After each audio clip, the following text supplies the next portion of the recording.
Hola a todos, buenas tardes. El día de hoy estamos empezando un nuevo año y una nueva lectura, la cual vamos a estar revisando durante el mes de enero y febrero. Sí. Vamos a hacer 4 transmisiones de un libro bastante cortito, pero entretenido. Bueno, corto relativamente. Más o menos es el promedio en el que estamos acostumbrados a leer un libro, que es como 250 páginas alrededor. Entonces, vamos a estar leyendo Simpler de Cass Sunstein. Entonces, si ustedes ya han leído Notch o si son interesados en saber cómo es que la economía del comportamiento y el diseño del comportamiento pueden ayudar a diseñar mejores políticas públicas que se adapten mucho mejor a la realidad de las personas y de cómo tomamos decisiones y cómo es que extraemos información del contexto, este libro les va a encantar. Yo soy ¿Qué? Diana. Emiliano. Y al final es un libro, yo lo que quería mencionar rapidísimo es un libro de un all-star, ¿no? Es decir, hemos cubierto antes otro libro de él, ¿no? Pero Cass Sunstein es una de las personas que más libros escriben, es una de las personas que más disciplinas cruza, ¿no? Porque, digamos, a lo largo del book club hemos hablado de psicólogos, hemos hablado de diseñadores, hemos hablado de economistas. Cass Sunstein es un abogado, pero es una persona que viene de una trayectoria académica muy ancha, muy amplia desde antes, ¿no? Es una persona que tiene un pedigrí también en el gobierno muy grande, ¿no? No por nada llegó y fue elegido, ¿no? A mano por Obama para ser justamente parte de su gabinete en la segunda, en la primera administración, perdón, que tuvo, ¿no? Y justamente es bien importante hablar de él porque la visión que nos va a dar es una visión que complementa mucho lo que hemos visto, ¿no? Hemos hablado mucho de utilizar las ciencias del comportamiento para diseñar, utilizar las ciencias del comportamiento para entender, ¿no? Cass Sunstein llega a todo esto de una forma bien diferente. Él, más que utilizar las ciencias del comportamiento como herramienta central, él utiliza las leyes. Sí. Pero eso es lo interesante, porque piénsenlo, las leyes al final del día son elementos que tienen que forzosamente entender cómo es que las personas se comportan y cómo es que las personas entienden el mundo, ¿no? Exacto. Hace unos 2 meses más o menos tuvimos un webinar con nuestros amigos de Baxel, ¿no? Que es Sí. justamente un equipo de abogados que sigue más o menos los pasos de Cass Sunstein en la medida de ver a la regulación y a las leyes como un elemento regulatorio que podrían utilizar justamente para modificar comportamientos. Entonces, vamos a estar hablando de una visión bien diferente y eso es algo bonito porque nos va a llevar al mundo de la política pública.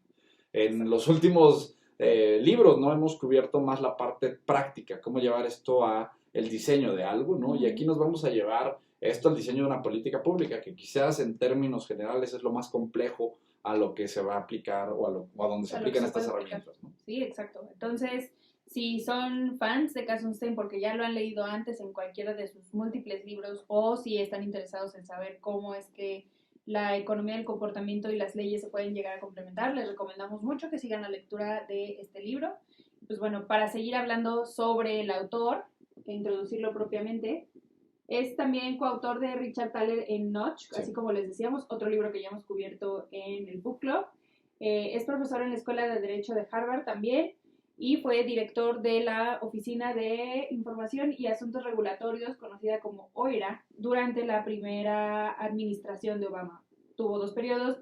Cass Sunstein estuvo encargado de la Oficina de Asuntos Regulatorios durante la primera administración. Y es bien interesante hablar de eso porque en el momento en el que Cass Sunstein es seleccionado, ¿no? Digamos que hubo una controversia muy fuerte, una polarización muy grande. Digamos que una buena parte de los americanos celebraron mucho el que Cass Sunstein se uniera al equipo de Obama, porque como les decíamos, Cass Sunstein es una persona que ya tiene un cierto pedigrí trabajando con estas herramientas dentro de los gobiernos.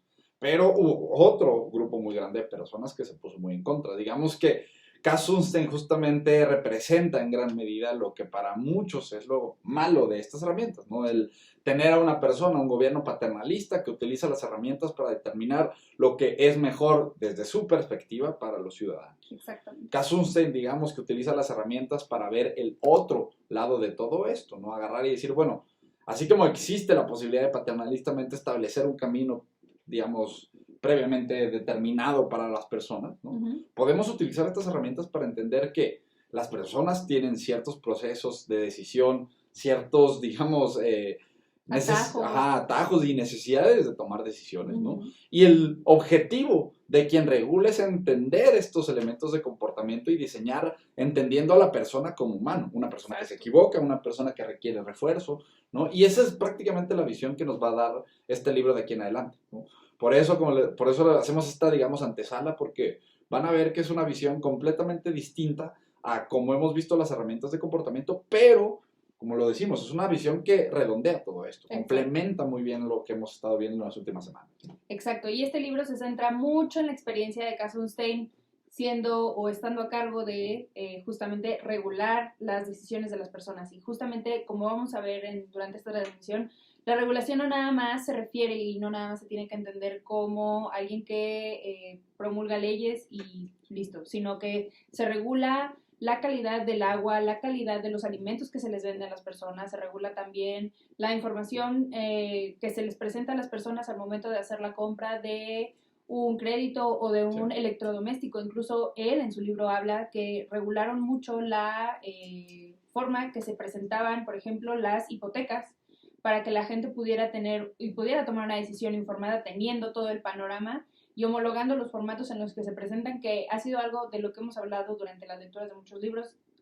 Si nosotros tuviéramos a la mano la información homologada y para poder comparar decisiones o las opciones que tenemos en un contexto básicamente igual y teniendo todas las informaciones de, ok, bueno, ¿qué es lo que te cubre esta póliza que no te está cubriendo la otra? ¿Y cuánto te va a costar? Y si lo dejas de pagar, ¿qué es lo que va a pasar? Si todos tuviéramos esos aspectos en diferentes productos, podríamos llegar a tomar una decisión más informada, que es justamente la meta y que fue la meta de Kassenstein durante su dirección en la Oficina de Asuntos Regulatorios. Ahora, vamos a poner en perspectiva eso, ¿no? Porque es decir, el puesto de una persona que opera desde ahora no está visto, ¿no? Es decir, en los gobiernos en el mundo no es una persona prominente, no es una persona que la gente con carrera política quiera competir para llegar a ese puesto, ¿no? Uh-huh. Sin embargo, el jefe de la oficina regulatoria, ¿no?, de Estados Unidos es prácticamente la persona que se va a sentar y va a recibir absolutamente todas las regulaciones que se van a promulgar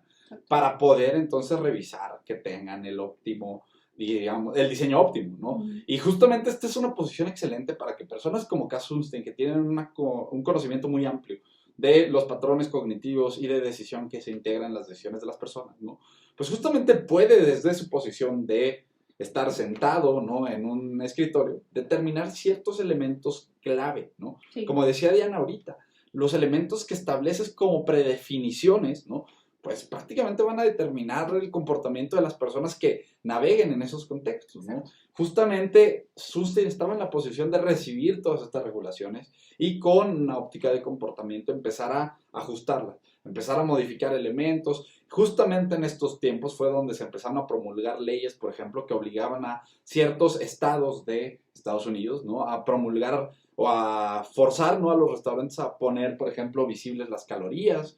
En este tiempo fue donde se empezaron a modificar tamaños de los vasos que le permitían a los refrescos y a las porciones que permitían a los restaurantes vender, ¿no?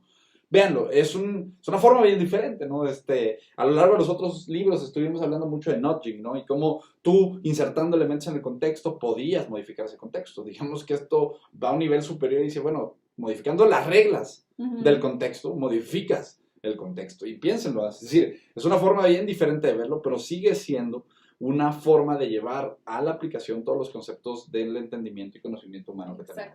Exactamente. Entonces es por eso que la experiencia de Kassenstein, y en el curso mencionamos todo lo que tuvo que llevar, justamente Kassenstein aborda un poquito de eso en las primeras hojas de su libro, todo lo que tuvo que pasar, digamos, para que fuera y estuviera casi siendo la mano derecha, por así decirlo, de Obama en el asunto y en todos los asuntos regulatorios que tenía que vigilar Kassenstein.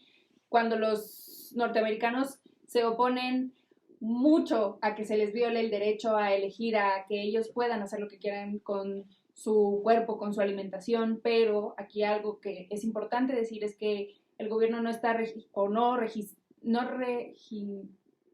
restringía las opciones o el contexto tal cual de las opciones, sino que los regulaba y los hacía tomar decisiones un poquito más informadas. En este punto, o sea, Kassenstein recibió amenazas de muerte cuando quería entrar, ¿no? Es decir, no estamos haciendo ni contándoles una historia por contárselas. O sea, realmente fue un momento clave donde en Estados Unidos empezaron a crear las bases de lo que posteriormente sería su primer equipo completamente destinado a trabajar con estas herramientas, porque ese es el otro plus que deja Sunstein. Sunstein está solamente en el primer mandato de Obama, pero deja las bases para que en el segundo mandato se estructure lo que posteriormente sería Social and Behavioral Science Team, que sería el SBST, que es prácticamente el equipo que crea Obama con la intención de tener lo equivalente a Reino Unido, con un equipo de especialistas trabajando con estas herramientas dentro del gobierno. Exactamente. Mucho de lo que vamos a ver justamente en el libro y en las próximas semanas es la visión de Sunstein respecto a estas herramientas y, como dijo Diana, la experiencia que él tuvo cuando fue jefe de la oficina. Exactamente. Entonces, me gusta mucho el libro y me está gustando bastante lo que estamos leyendo porque empieza diciendo que el término user-friendly tiene que estar muy casado con la simplicidad y ya revisamos en la lectura del mes de diciembre qué eran las leyes de la simplicidad de acuerdo a John Maeda y justamente Kassenstein lo aborda diciendo que sí, la complejidad tiene que ser amigable, mientras la simplicidad tiene que ser amigable mientras que la complejidad no. Y que es cierto que la complejidad tiene su lugar, así como veíamos en el libro de Maeda, pero que en el futuro los gobiernos, independientemente de su tamaño, tienen que hacerse mucho más simples de navegar para las personas que viven bajo el gobierno. Sí. Y aquí creo que podemos traer a la mesa esta idea que también la mencionamos con Maeda, ¿no? De quién se queda con el trabajo, el usuario o el diseñador de todo esto, ¿no? Digamos, aquí lo llevaríamos a temas de política pública, pero es prácticamente lo que Sunstein aborda dentro de su visión. Él dice, mira, el mundo es naturalmente complejo, ¿no? Y entonces nuestra labor como diseñadores no es mostrarle la complejidad a la persona y hacer que él se haga bolas con esa complejidad, ¿no? Es decir, Sunstein lo que dice es, nosotros como diseñadores, y esto es bonito porque él lleva la palabra diseñador a quienes hacen política pública en el gobierno. Piénsalo, es decir, quien estructura un programa de gobierno, quien estructura una política pública, está diseñando un elemento que va a tener una injerencia muy fuerte sobre las personas que se encuentran en esos contextos. Entonces, extender esto a llamar diseño a estas personas también es algo bien interesante. Normalmente vemos al diseñador como la persona hippie que se dedica a hacer pósters, ¿no? Y realmente cualquier persona que esté diseñando un contexto es un diseñador, ¿no? Y justamente esa visión también que trae Sunstein en el libro es muy buena, ¿no? Exactamente. Y bueno, justamente rescatando toda esta idea de los diseños y de cómo es que tú estructuras un contexto, viene el aporte, yo creo que principal de Kassenstein hacia hacer política de Estados Unidos, que es justamente basada en nudges o en pequeñas informaciones insertadas en el contexto para que las personas puedan tomar la decisión en el momento que se le encuentran, tomen la mejor decisión que puedan, ¿no? Entonces, justamente los nudges, como lo hemos visto también en la lectura de Nudge, es que reconocen la libertad de la elección, entonces respetan el libre mercado y la libertad privada. Entonces, es algo también, les digo, que hemos revisado también en Nudge, que es muy importante hacer la diferencia de, ok, bueno, ¿por qué esto no es manipulación? Porque sigue respetando la libertad de elección. Y mira, yo creo que aquí podemos hablar muy bien de esta idea del corral y las ovejas, ¿no? Es decir, para tocar los temas de regulación, para tocar los temas de paternalismo libertario, ¿no? Para tocar los temas de nudging, es bien útil utilizar esta analogía que les vamos a mostrar, ¿no?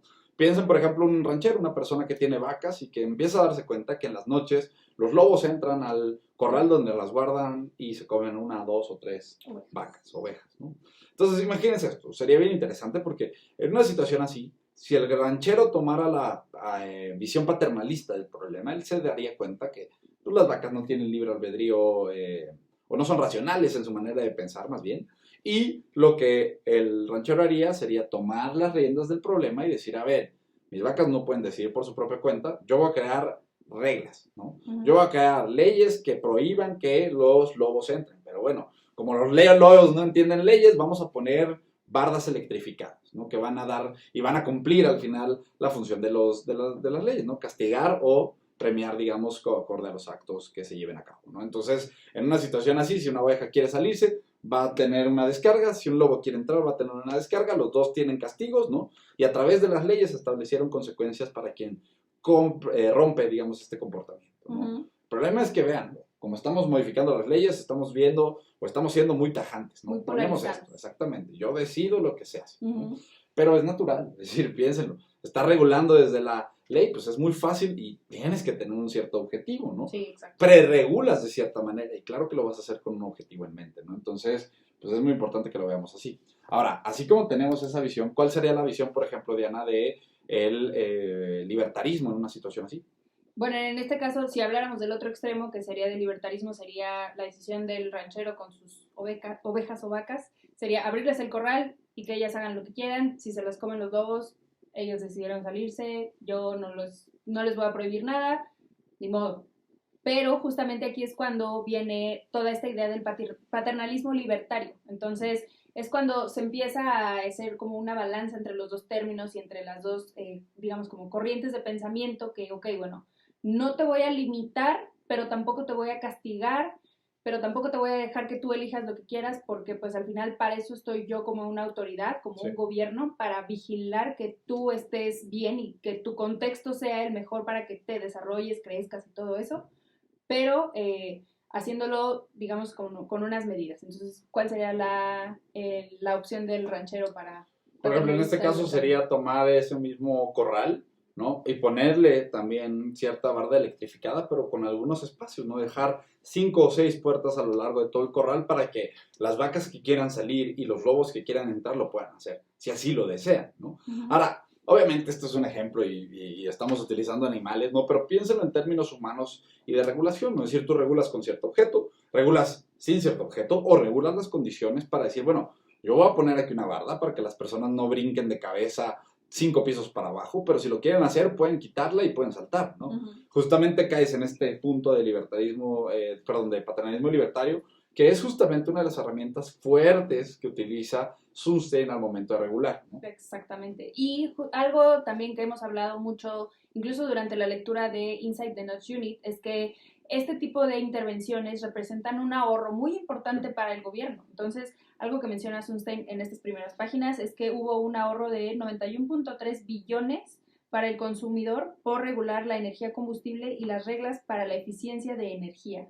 Que hubieron miles de vidas también salvadas, previniendo accidentes o enfermedades a través de la regulación en carreteras o en los alimentos que se les vendían a las personas. Entonces, aquí es cuando hablamos del contexto en general, carreteras, alimentos, todo lo que se pone a la mano de los ciudadanos tiene que estar regulado y tiene que estar, digamos, vigilado para que sea lo mejor que les podemos llevar a los ciudadanos y que sea, que puedan tener una sana convivencia con eso mismo. Y justamente esa vigilancia, ¿no? Tiene que venir con el entendido de lo que son los procesos cognitivos de la persona, ¿no? Es decir, el gran extra que aborda Sunstein a todo esto, porque a lo mejor por ahí alguien que sepa de política pública dice, bueno, pues eso es lo que se hace tradicionalmente, ¿no? Uh-huh. El gran plus que trae Sunstein a la mesa es decir, bueno, estas tareas de diseñar políticas, de diseñar programas, tienen que entender no solamente lo que es eficiente y tienen que entender no solamente lo que es preferido por las personas. Exacto. Tienen que entender lo que pasa en su proceso de decisión, tienen que entender lo que pasa en sus procesos de adopción, ¿no? Ajá. Porque es decir, muchas, y hay en mil cantidad de ejemplos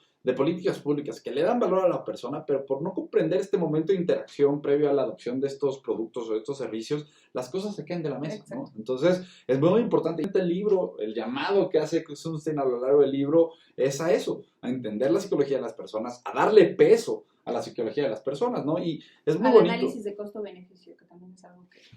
Totalmente, totalmente. Y es muy bonito porque al final del día eso es algo que hacen mucho los economistas, ¿no? También.